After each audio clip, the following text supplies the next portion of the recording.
ওম নমঃ শিবায়। নমস্কার প্রিয় দর্শক বন্ধুগণ, ধনু রাশি তথা ধনু লগ্নের জাতক এবং জাতিকাদের ক্ষেত্রে এই চলরত জানুয়ারি সময়কালে 26শে জানুয়ারি থেকে শুরু করে পুরোপুরি আগামী ফেব্রুয়ারি মাসের 2 তারিখ এই যে সমন্বয় সময়কালটি, এই সময়কালের মধ্যে একান্তই আপনাদের দ্বিতীয় ঘরে বিরল মহাজাগতিক চতুর্গ্রহী রাজযোগের সমাবেশ ঘটবে। পাশাপাশি বন্ধুরা একান্তই যে বিষয়টি দেখা যাবে যে আপনাদের চতুর্থ ঘরে কিন্তু থাকছে শনিদেবের গোচর তথা শনিদেবের কিন্তু অবস্থান থাকছে। তো এই যে মহাজাগতিক গ্রহের যে অবস্থান, যা কিন্তু সম্পূর্ণ পরিবর্তনের ছায়া আসার একটা কিন্তু ইঙ্গিত রাখছে জীবনে। আপনারা কিন্তু একাধিক দিক থেকে শুভ পরিবর্তন লক্ষ্য করতে পারবেন এবং বিশেষ 5টি শুভ খবর কিন্তু এই সময় প্রাপ্তি করতে পারবেন, মেনলি ধনুরাশি তথা ধনু লগ্নের জাতক এবং জাতিকারা। তো বন্ধুরা, ধনুরাশির জাতক জাতিকাদের জন্য এই সপ্তাহের শুরুটা কিছুটা মানসিক চাপের একটা হতে পারে। কারণ বলবো বন্ধুরা, এই সময়কারে কিন্তু চতুর্থ ঘরে শনিদেব মীন রাশিতে অবস্থান করছেন। আমরা প্রত্যেকেই জানি চতুর্থ ঘর হলো সুখ ও পারিবারিক শান্তি স্থান, যেখানে শনির অবস্থান পারিবারিক গুরুদায়িত্ব বৃদ্ধি করিয়ে দিতে পারে। এর পাশাপাশি আপনাদের তৃতীয় ঘরে রাহু অবস্থান করছে, যা আপনাকে অদ্যম সাহসী একান্তই করে তুলবে, কিন্তু ভাই বোনদের সাথে সম্পর্কের ক্ষেত্রে কিছুটা একটা ভুল বুঝাবুঝি তৈরি করতে পারে। তবে আশার কথাটি হলো আপনার দ্বিতীয় ঘরে মঙ্গল উচ্চস্থ অবস্থায় রয়েছে। পাশাপাশি মঙ্গলের এই যে প্রবল তেজ শনির তৈরি করা পারিবারিক জড়তাকে কাটিয়ে উঠতে অনেকখানি কিন্তু সহায়তা হয়ে উঠবে। আপনাদের দ্বিতীয় ঘরে মঙ্গল, বুধ, সূর্য এবং শুক্রের যে মিলন ঘটছে, তার ফলে পরিবারের কোনো স্থাবর সম্পত্তি সংক্রান্ত পুরনো বিবাদ একান্তই কিন্তু মিটে যেতে পারে। কেতুর নবমস্থ অবস্থানের প্রভাবে বা নবম ঘরে অবস্থান আপনাকে কিন্তু ধর্মের প্রতি আগ্রহ করে তুলবে, যা মানসিক শান্তি বজায় রাখতে অনেকখানি সহায়ক হয়ে উঠবে। কর্মক্ষেত্রেও কিন্তু এই সপ্তাহটি, এই সময়টি আপনার জন্য নতুন দিগন্ত খুলে দিতে পারে। আপনার রাশির অধিপতি বৃহস্পতি সপ্তম ঘরে বক্রী অবস্থায় থাকায় ব্যবসায়িক ক্ষেত্রে পুরনো কোনো যোগাযোগ পুনরায় সক্রিয় হতে পারে। সপ্তম ঘরে বক্রী বৃহস্পতির দৃষ্টি আপনার আরোহী বা লগ্নভাবের ওপর রয়েছে, যা আপনার ব্যক্তিত্বে এক ধরনের গাম্ভীর্যতা কিন্তু বয়ে নিয়ে আসবে। তবে মনে রাখবেন, দশম ঘরে কেতুর অবস্থান মাঝে মধ্যে কর্মজীবনে একঘেয়েমি বা ডিটাচমেন্ট তৈরি করতে পারে বা বৈরাগ্য ভাব কিন্তু নিয়ে আসতে পারে। সেক্ষেত্রে এই সমস্যার সমাধান লুকিয়ে আছে আপনার দ্বিতীয় ঘরে থাকা গ্রহপুঞ্জের মধ্যে। দ্বিতীয় ঘরে রাজকীয় সূর্য এবং সেনাপতি মঙ্গলের অবস্থান আপনার রাশিতে, আপনার বাণীতে এমন এক প্রভাব ফেলবে বা তৈরি করবে যে আপনি আপনার কথার মাধ্যমে কিন্তু কর্মক্ষেত্রে বড় কোনো ডিল ফাইনাল কিন্তু করে উঠতে পারবেন বিশেষভাবে।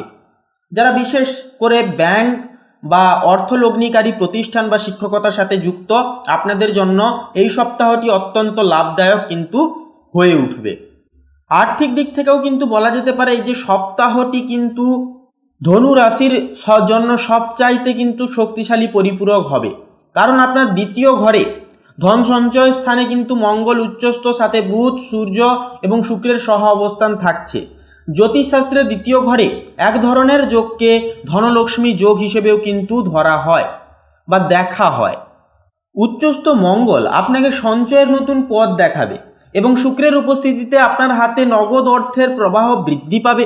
সূর্য ও বুধের বৌদ্ধাদিত্য যোগ আপনার ব্যবসায়িক বুদ্ধিকে তীক্ষ্ণময় করবে। তবে বৃহস্পতি বক্রী থাকায় বিনিয়োগের ক্ষেত্রে খুব সাবধানে কিন্তু আপনাদেরকে এগিয়ে চলতে হবে।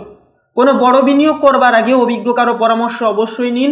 শনির পঞ্চম ঘরে একান্তই কিন্তু একটা দৃষ্টি থাকায় অপ্রয়োজনীয় খরচ বা আমোদ প্রমোদ অর্থ কিন্তু নিয়ে একটা ব্যয় হয়ে যেতে পারে। তাই বাজেটের দিকে বিশেষ নজর রাখাটাও কিন্তু জরুরি হয়ে উঠবে। এরপরে যে বিষয়টি হচ্ছে প্রেম ও সম্পর্কের ক্ষেত্রে সময়টি কিন্তু সম্পূর্ণ মিশ্র প্রকৃতির ফল এনে দেবে। পঞ্চম ঘরে শনির দৃষ্টি থাকায় প্রিয়জনের সাথে কিছুটা দূরত্ব বা মান অভিমান একটা কিন্তু তৈরি হতে পারে। তবে সপ্তম ঘরে বৃহস্পতির উপস্থিতি সেই সমস্ত সম্পর্ককে টিকিয়ে রাখতে অনায়াসে আপনাদেরকে সাহায্য করবে। শিক্ষার্থীদের জন্য সময়টি কঠোর পরিশ্রমের হবে। আপনাদের চতুর্থ পঞ্চম ঘরের সাথে শনির সম্পর্ক থাকায় পড়াশোনায় কিন্তু গভীর মনোযোগ প্রয়োজন হবে। স্বাস্থ্যের দিকে তাকালে দেখা যায় এই সময়কারে কিন্তু মকর রাশি চতুর্গ্রহী যোগের যে একটা প্রভাব থাকছে দ্বিতীয় ঘরে, যার ফলে আপনার জীবন শক্তি ভালো থাকবে। কিন্তু দ্বিতীয় ঘরে এতগুলো গ্রহের প্রভাবে খাদ্যাভ্যাস এবং চোখের যত্ন নেওয়াটাও কিন্তু গুরুতরভাবে প্রয়োজন হয়ে উঠবে। বৃহস্পতি বক্রী থাকায় লিভার বা হজম সংক্রান্ত পুরনো কোনো সমস্যা থাকলে এই সময় সাবধান হওয়াটাও কিন্তু জরুরি হবে। সামগ্রিকভাবে ২৬ তারিখ থেকে ২রা ফেব্রুয়ারি পর্যন্ত সময়টি ধনুরাশির জন্য আর্থিক প্রাপ্তি এবং সাহসের এক পরিপূরক সপ্তাহ হয়ে উঠবে। চতুর্থ ঘরের একটা যে শনি আপনাকে কিছুটা ধীর গতি দিতে চাইলেও দ্বিতীয় ঘরের গ্রহপুঞ্জ আপনাকে উন্নতির শিখরে কিন্তু নিয়ে যাবে।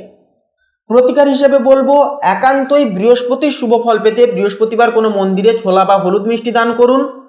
এর পাশাপাশি অবশ্যই গুরুজনদের প্রতি শ্রদ্ধা এবং সংবেদনশীল মনোভাব একান্তই আপনারা বজায় রেখে চলুন। অহেতুক বিষয় নিয়ে অতিরিক্ত পরিমাণে ভাবনা চিন্তা করতে যাবেন না, ভাবনা চিন্তা করা থেকে একান্তই এড়িয়ে থাকুন। সূর্য মঙ্গলের প্রভাবে আপনাদের ক্ষেত্রে এই সময়কালে যে বিষয়টি দেখা যাবে যে কথায় একটা রুক্ষতা ভাব আসতে পারে, তাই পারিবারিক আলাপে একান্তই বলবো সংযত থেকে কথাবার্তা বলুন এবং আলাপআরিচা করুন। তো বন্ধুরা, আজকের এই পর্বটি ভালো লাগলে কমেন্ট বক্সে অবশ্যই ভালোবেসে লিখে যান হর হর মহাদেব, জয় সবার বড় ঠাকুর শনি মহারাজের জয় অবশ্যই আপনারা লিখে যান। ভিডিওটি আপন বন্ধু বান্ধবদের সাথে শেয়ার করে একটি লাইক দিয়ে আমাদের এই চ্যানেলটিকে সাবস্ক্রাইব করে পাশে থাকতে ভুলবেন না। আপনারা ভালো থাকুন, সুস্থ থাকুন, সতর্ক থাকুন। নমস্কার।